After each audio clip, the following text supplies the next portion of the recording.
So why do most people get almost zero results from the gym?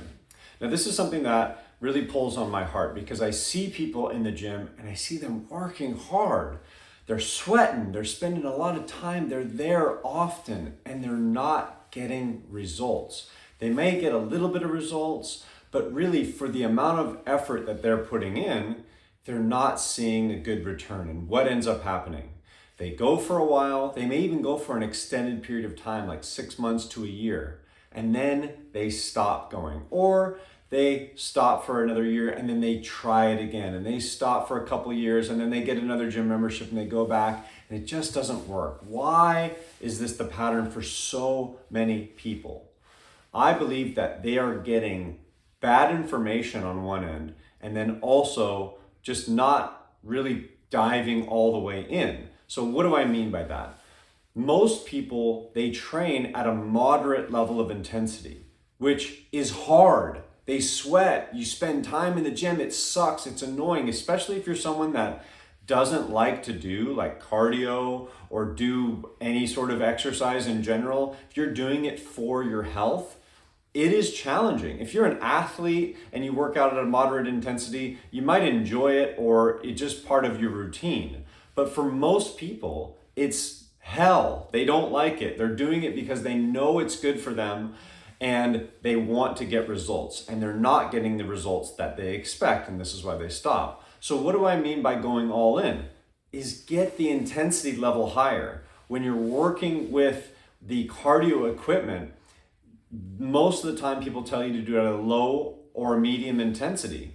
And I think that this bad information is ruining a lot of people's results, because when you do a locomotive activity on a daily basis or very often, you a lot of times are doing it because you want to burn calories. Well, what ends up happening? Your body starts to balance out the calorie loss from that activity in your metabolism. So it will literally slow your metabolism down because it's expecting to get this calorie burn through this physical activity. So if you really want to get results in regard to getting strong and losing weight, that has to come from another area. And what I would recommend, and this is what most personal trainers recommend, is lifting weights and focusing on your diet. If you want to lose weight, you'd have to be in a calorie deficit. So when I see people in the gym and they're putting out moderate intensity, which is not easy, and they're expecting to burn calories, what's another side effect? A lot of times people then go, well, I justified this meal that I'm going to eat because I burned calories in the gym. Well, not necessarily. Like I said, initially you're going to get some calorie burn, but once your body gets in that set pattern, you will start to compromise your own metabolism because your body's expecting that calorie burn on a regular basis. So that's one of the drawbacks to doing that sort of activity or burning calories as a goal to lose weight. That's not going to get you there in the long term. Now, can it work? Yes, but how is that going to happen? You're going to have to go for more distance, more time, or more intensity on those modalities that you're deciding to do, which is again driving more intensity. And that's where I get to.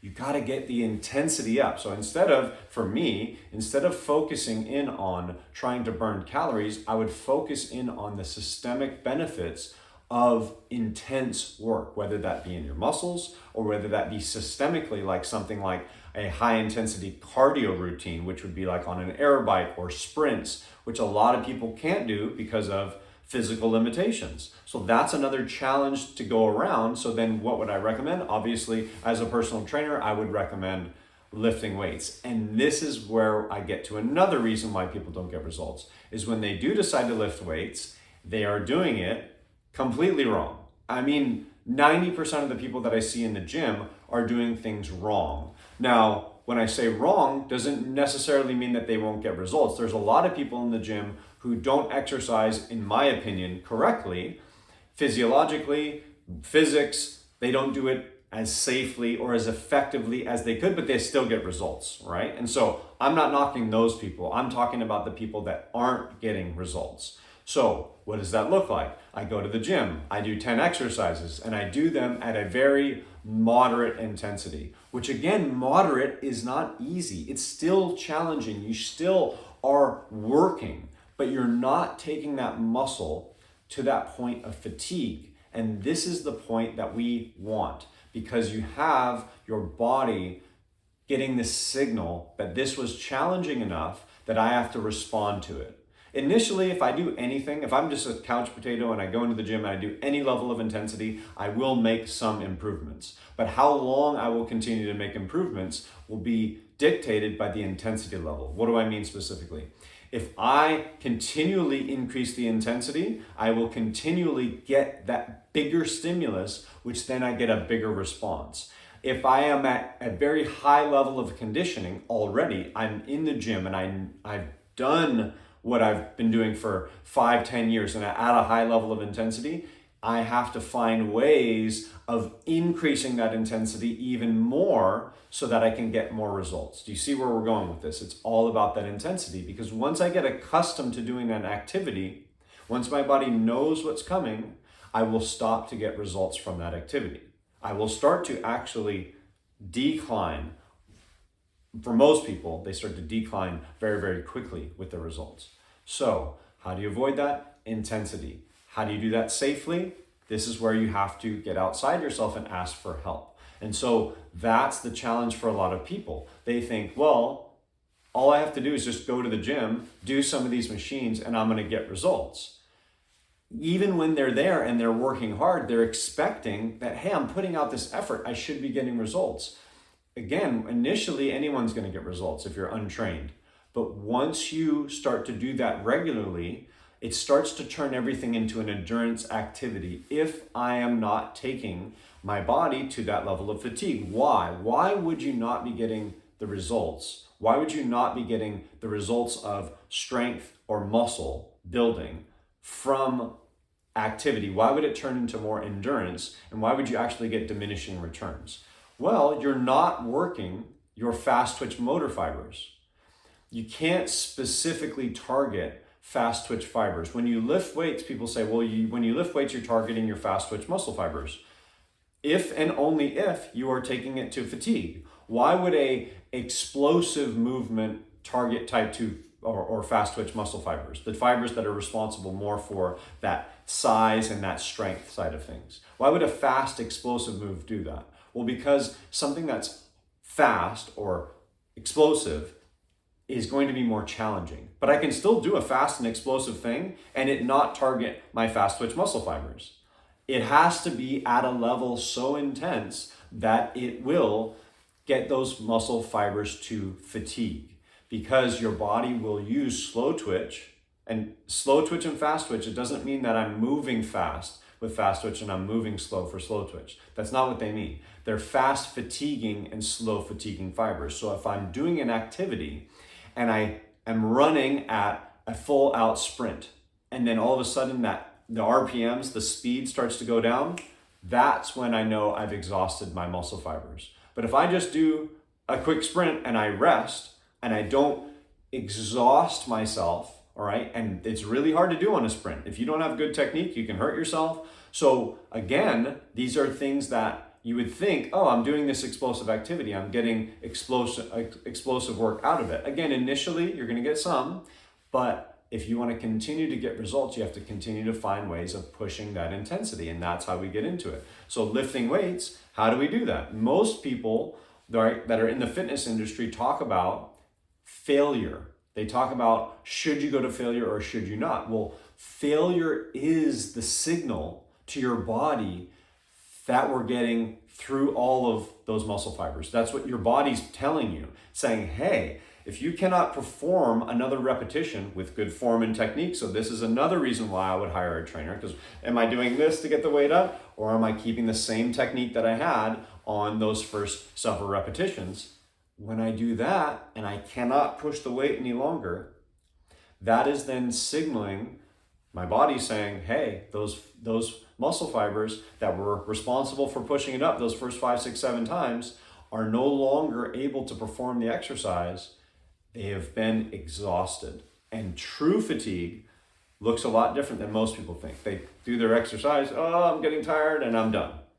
True fatigue is very intense. But here is where I look at people in the gym and I feel bad, because to get to that level of intensity, it's not that much further than they're already doing. Most people are in the gym and they're working hard, but they're stopping 1 or 2 or 3 repetitions shy of where they're going to get the results. And then you get this big response, and the stimulus is kind of like, okay, we got to where we wanted to go. But if I keep taking myself here and then I rest, if I keep taking myself here and I rest, and I never knock that domino down, I'm not going to get the cascade effect that I'm looking for.